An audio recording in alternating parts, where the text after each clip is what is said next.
So these people are ideologues. They have moral beliefs that they come into the classroom with. And not only do they teach those, but they test those kids on the beliefs, and they want it back. So it's really a terrible situation, even if you agree with it.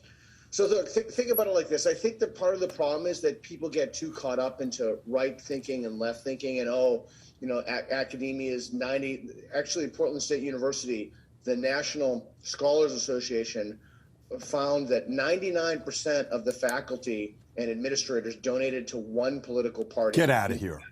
Yeah, it's true. 99%? Yeah, you can look it up. The National Association of Scholars, and then there's the Oregon Association of Scholars. You know what that party is, right? Of course, they're all Trump guys. They're all MAGA guys, right?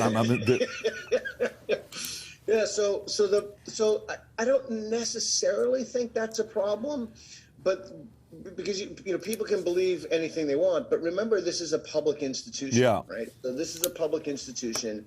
Kids are going there. They're never hearing from people who believe other sides of the argument. And it's the whole thing is just so disheartening. So for somebody that's not in that world, maybe give us a visual of what that world looks like, both for students who are going there with maybe opposing ideas, as well as a professor that's in that world where 99% gives to one party, and you're just kind of trying to, and by the way, for the audience to know this, you were not supportive of anyone in 2016 on the right as candidates, right? I don't think you were even, so it's not like you're one that's a MAGA team or anything like that. You're just a professor that's trying to teach there. But maybe give us a visual of what it's like to be in that world today. Sure, but not just 2016. I've never voted for a Republican in my life. So I'm not. That's very important for the audience to know. That's very important for the audience to know that. Yeah, I'm not even am I not a right-wing maniac. I'm not even a right-wing guy, period. And so, I believe I'm an atheist as well. And I want to talk about that in the context of your question. So what does it look like? It looks like kids go into the classroom and they never hear the other side of the argument. They never hear an opposing view. And they certainly, if they do, which I doubt, but they never hear it from someone who believes it. Why is that a bad thing? Well, if you don't hear an opposing view, it's an indoctrination mill. You're going there to parrot back or regurgitate. You're not teaching people how to think and then making decisions on their own. Let me give you an example.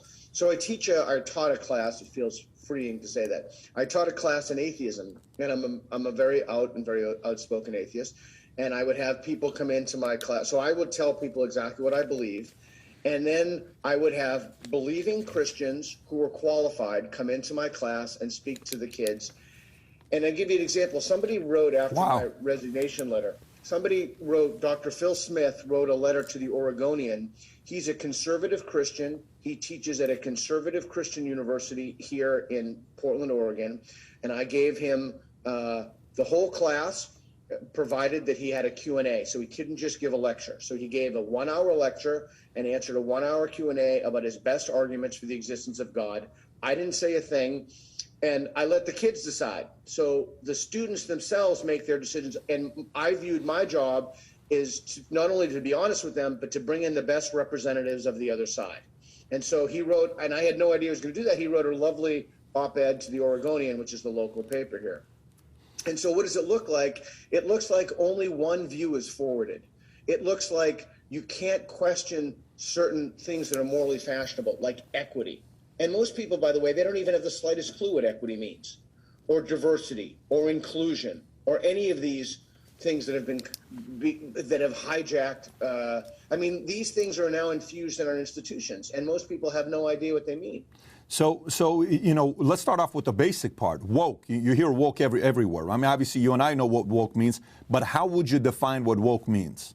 It's funny you asked that. I have a video series coming out that translates wokish into plain language, and they're 60-second videos. Basically, woke means to be awakened to the injustice in the world. And the more woke you are, the more you understand that you can never be woke enough, because reality is just infused with injustice and oppression everywhere. And so the part of the communication problem, and that's my book, How to Have Impossible Conversations, is that people are speaking past each other. So if you like this little short clip from an interview I did, click over here to watch the entire interview. And please don't forget to subscribe to the channel. Take care, everybody. Bye-bye.